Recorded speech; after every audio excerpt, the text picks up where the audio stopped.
Дорогие друзья, уважаемые гости, когда мы говорим о Джохаре Дудаеве, мы говорим не только о прошлом Чечении.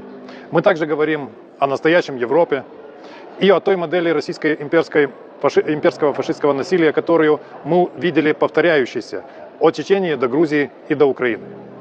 Джохар Дудаев олицетворял свободную Чечению, но он также олицетворял нечто более конкретное и для Москвы гораздо более опасное. Чечению светскую, правовую, политически современную и ориентированную на Европу. Он отстаивал идею, что Чечения может стать демократическим государством, основанным на конституционном порядке, человеческом достоинстве и верховенстве закона или верховенстве права. Именно поэтому он стал столь важной целью для России. Прежде всего, нам следует отвергнуть один ложный стереотип. Чечения не просто отделилась от России. На самом деле она сформировалась в период распада Советского Союза, провозгласила независимость даже раньше некоторых бывших союзных республик и сделала это до того, как Россия, Беларусь и Украина в декабре 1991 года официально договорились о ликвидации СССР. Чечения была одним из государств, возникших на руинах Советской империи, и имела не меньше права на независимость, чем другие. Это имеет принципиальное значение, поскольку меняет наше понимание конфликта. Это было не просто сепаратистское восстание внутри обычного государства. Это была борьба за то, будет ли постсоветское пространство управляться принципом свободного самоопределения народов, или Москва оставит за собой право восстановить империю силой. И в 1992 году Чечения дала на этот вопрос максимально ясный ответ, приняв конституцию, которая была поразительно демократической и устремленной в будущее.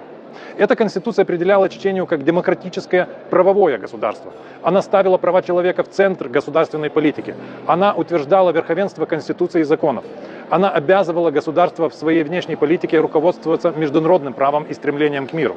Она учреждала Конституционный суд и систему общих судов. И она отвергала националистические и основанные на ненависти политические движения.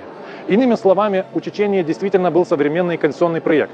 У нее была светская и демократическая политическая основа. И Джохар Дудаев находился в центре этой основы. Именно поэтому Москве было необходимо его устранить. Кремль боится не только вооруженного сопротивления и не столько вооруженного сопротивления. Он боится политических альтернатив. Он боится лидеров и народов, которые доказывают, что существует иной путь за пределами империи, путь демократии и европейской политической идентичности. Именно поэтому Россия подавила демократическую Грузию. Именно поэтому она стремится уничтожить Украину. И именно поэтому она сделала своей целью Дудаева. Потому что Украина, как и Грузия до нее, представляет для Москвы не просто геополитическую потерю, но и политическую альтернативу самому режиму в Москве. Успешное демократическое государство на постимперском пространстве обнажает моральную и политическую несостоятельность российского фашизма или рашизма. Оно показывает, что народам, когда-то находившимся под контролем Москвы, не нужны ни автократия, ни имперская ностальгия. Чечения при Дудаеве также представляла такую альтернативу. И после убийства Дудаева ситуация начала ухудшаться. Его ликвидация означала не только устранение военного лидера. Это было устранение важнейшего символа светского, национального и демократического чеченского проекта, чеченского выбора, если хотите. После этого под давлением войны, разрушений и международной изоляции пространство для конституционной политики резко сузилось. Дальнейшее стало трагическим искажением чеченского дела.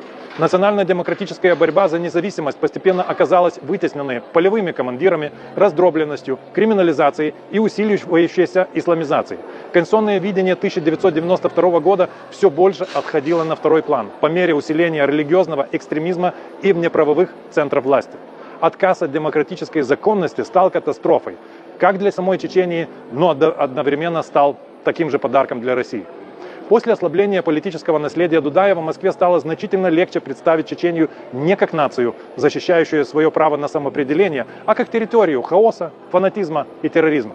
А после 2001 года, в контексте глобальной войны с терроризмом, это стало еще проще. Россия цинично переупаковала колониальную войну в формат антитеррористической операции. Она использовала язык глобальной безопасности, чтобы оправдать имперское насилие. В этом смысле убийство Дудаева было направлено не только против Чечении. Оно было направлено на уничтожение европейского, светского и демократического облика чеченской независимости и на замену его образом, который Москва могла легче манипулировать в глазах мира. Наследие Дудаева напоминает нам, что рашизм не просто оккупирует территории. Он ликвидирует проевропейское будущее еще до того, как они успевают укрепиться. Разумеется, вместе с так называемой победой в Чечении свобода быстро исчезла и внутри самой России. В свое время Дудаев говорил, что если Европа будет считать войну в Чечении внутренним делом России, то наступит день, когда сама Европа станет внутренним делом России. Сегодня эти слова уже звучат как предупреждение, уже не звучат как предупреждение из прошлого. Именно поэтому память о Дудаеве – это не только акт исторической справедливости, это урок стратегической ясности для всех нас, от Украины до Европы, и даже для утративших геополитические ориентиры Соединенных Штатов. Спасибо вам за внимание.